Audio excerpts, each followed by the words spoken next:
Another week, another weekly reset. This is the video we go over stuff for the week of Warframe, such as Teshin, Nightwave, so on and so forth.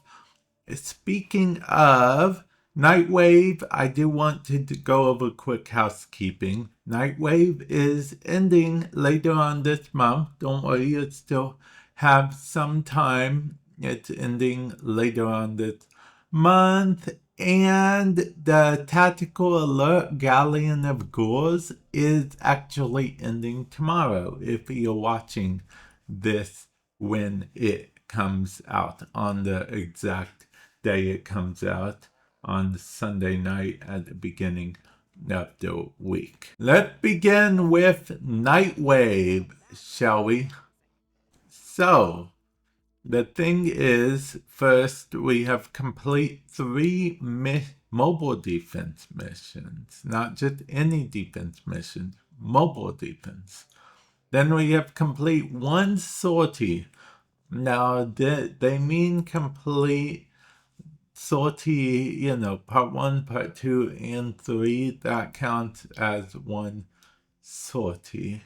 So, yeah. Then we have killed the Exploiter Orb, not really my jam, so I won't be doing this one.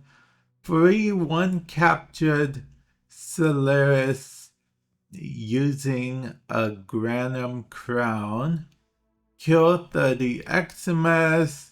Complete 15 missions, and kill 500 enemies respectfully. Then if we go over here to the offerings, these are the offerings, okay? I hover over them now so you guys can see them. But if you're going to pick up anything from this, I recommend Still Charge, okay? If you don't have it already. You don't need multiple copies of it. If you're new to the game, you only need 1 copy and you can put it on every frame. Frame mods don't conflict with each other. Can you imagine if they did? If, like, you tried to put a mod on and it said, this mod is equipped to your Nova. Would you like to remove it? Can you imagine how annoying that would be? But, yeah, luckily that's not the case. So you just need 1, because Still Charge had 9, which gives you 18 capacity, whereas most of the other ones only have 7, which give you 14. Just thought that's a fun fact there for you guys.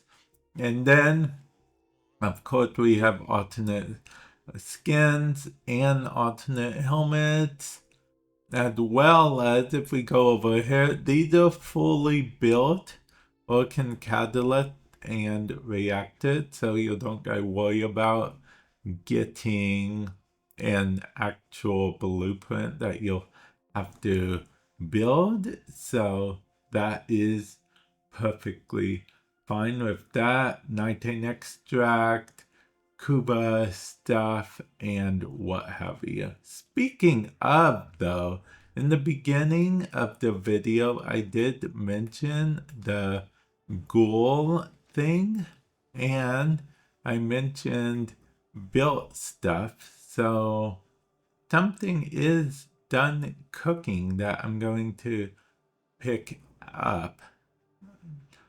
Not Lavas. Lavas is done cooking as well. But this is the weapon for the ghoul event that I was mentioning at the beginning. So definitely make sure you do that event. If you miss it, I think there will be another chance for the same weapon at the end of the month. Definitely. So, but don't quote me on that. I believe that's the case. But let's move on. Now, let's see what our buddy pal Teshin has to offer, shall we? Of course, the Riven Cipher, which I'm not sure if we actually need these anymore. Then there's Cuba. I mean, we as in me personally. I'm glad they're available in the game. But as you can see, I have 32 at the moment. You know what?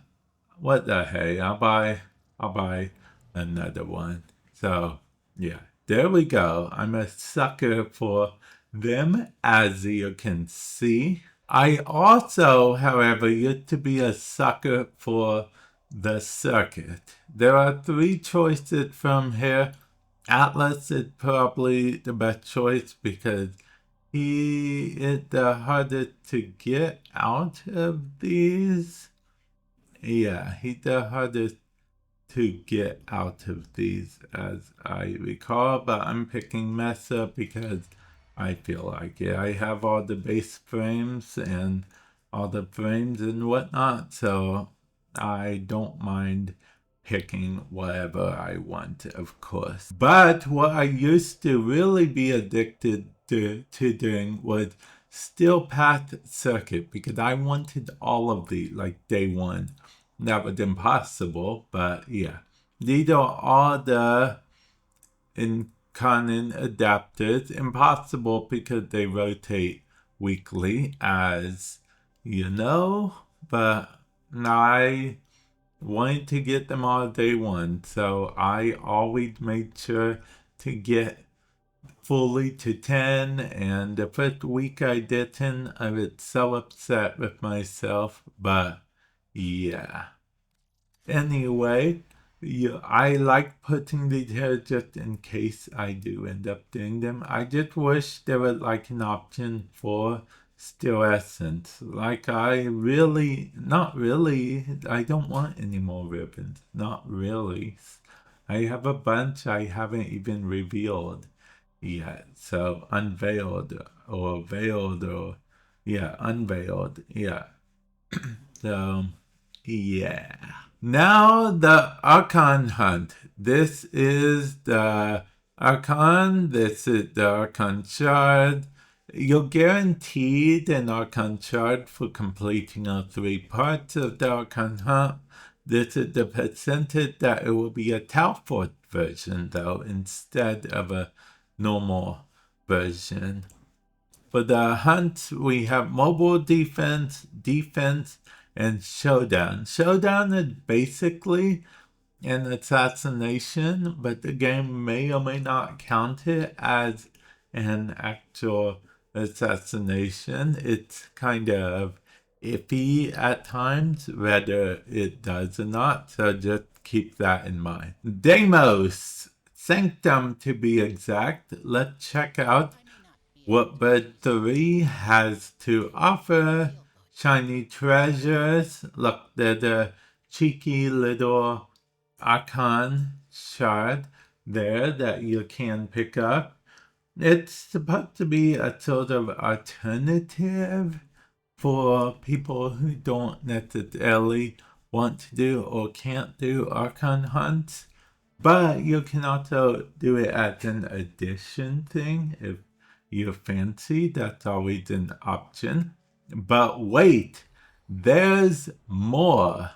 If we go over here to Necroloid, you'll see that these are individual per person. And then these are also things you can put on. Basically, the more challenges you have to speak, the more rewards you get, the better rewards for Deep Archimedea. However, that is not to be confused with Warframe 1999's Temporal Archimedea with Kaya here. Kaya is the proto version of Nova. And this is the Temporal Archimedea stuff. I have yet to do too much with Temporal Archimedea, so I mean, we'll see what's going on there in the future. Maybe I'll do it on a stream. Feel free to check out a stream of mine in the future. I stream on here and on Twitch. I try to do both. If I pick one or the other, I usually do Twitch because sometimes YouTube is a bit finicky when it comes to streaming, but Who knows? I'll let you guys know if that changes at all. But I'm going to end it off here. Hopefully this has helped you in some way, shape, or form. And I will catch you guys in the future. Later.